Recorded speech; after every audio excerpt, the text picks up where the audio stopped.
ओबीसीच्या आरक्षणासाठी लक्ष्मण हाके सिंदखेडराजा येथे येत आहेत आणि त्या इथं आल्यानंतर जनजागृती करण्याचा त्यांचा पूर्ण महाराष्ट्रामध्ये प्रयत्न आहे। त्यामुळे आज ते इथे नतमस्तक जिजामातेच्या दर्शनासाठी येत आहेत आणि तिथे नतमस्तक होऊन पुढच्या राज्यामध्ये ते दौऱ्याला सुरुवात करणार आहेत। तर आपण पाहू शकतो की इथे सिंदखेडराजामध्ये इथे 18 बलुतेदार जे आहेत ते त्यांचे स्वतःचे व्यवसाय घेऊन इथे उपस्थित झालेले आहेत आणि त्यामध्ये प्रत्येक ओबीसी समाजाचा एक घटक सामील होताना दिसत आहे। त्यामुळे या ओबीसीला जनजागृती आणि ओबीसीला जागृत करण्यासाठी हा मोठा प्रयत्न लक्ष्मण हाके यांच्या माध्यमातून होताना दिसत आहे। आता थोड्याच वेळात इथे येत आहेत आणि इथूनच ते जिजामातेचं दर्शन घेऊन पुढे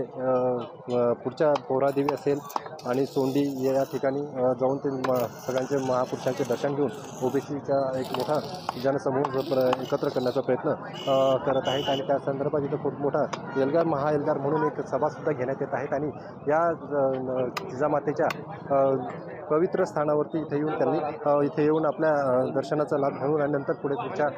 दौऱ्यास सुरुवात करण्यात। आपल्यासोबत ओबीसीचे जे आहेत विनोद वाघ आपल्यासोबत आहेत, त्यांना विचारू आपण आज लक्ष्मण हाके येत आहेत ओबीसीचं जनजागृती करण्यासाठी, नेमका हा प्रोग्राम कसा असेल?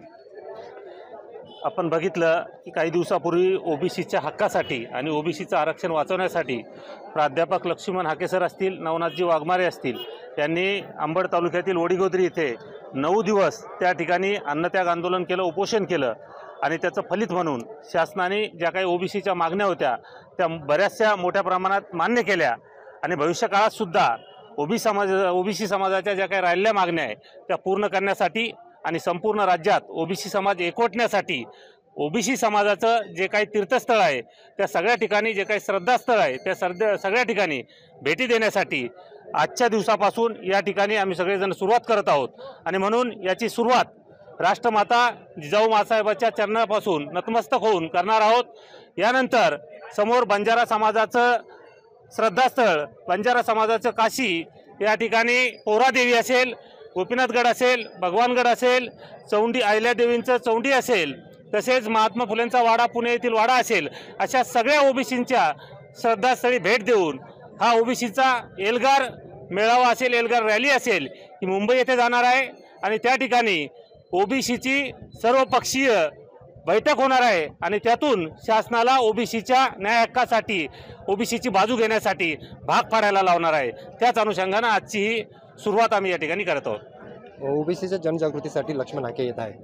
काय अपेक्षा आहे त्यांच्याकडे? आमची सकल ओबीसी समाजाच्या वतीनं हीच अपेक्षा आहे की या देशातला जो काही जातीय संघर्ष सुरू आहे हा जातीय संघर्ष तेव्हाच संपू शकतो जेव्हा जातनिहाय जनगणना होईल आणि ज्याची जेवढी संख्या आहे तेवढ्या संख्येच्या प्रमाणात त्या प्रत्येक समाजाला जर प्रतिनिधित्व म्हणजेच आरक्षण देण्यात आलं तर कुठल्याही प्रकारचा संघर्ष महाराष्ट्रात नव्हे तर या भारतात सुद्धा राहणार नाही। म्हणून बाबासाहेबांनी या संविधानात सांगितल्याप्रमाणे 340व्या कलमानुसार जे सेन्सेक्स आहे भारत सरकारचा, ते सेन्सेक्स आयोगानुसार, सर्वे नाही आयोगानुसार जर जातनिहाय जनगणना केली तर महाराष्ट्रात नव्हे तर भारतातल्या कोणत्याही राज्यामध्ये हा जातीय संघर्ष पेटणार नाही आणि भविष्यात सुद्धा संघर्ष पेटणार नाही आणि भारत हा सुजलाम सुफलाम असा एक देश निर्माण होईल, एक महासत्ता निर्माण होईल अशी आमची सकल ओबीसी बांधवांची अपेक्षा आहे आणि ती हाके साहेबांच्या माध्यमातून, नवनाथाबाईच्या माध्यमातून, सर्व ओबीसी नेतृत्वांच्या माध्यमातून पूर्ण व्हावी अशी कळकळीची मातृतीर्थ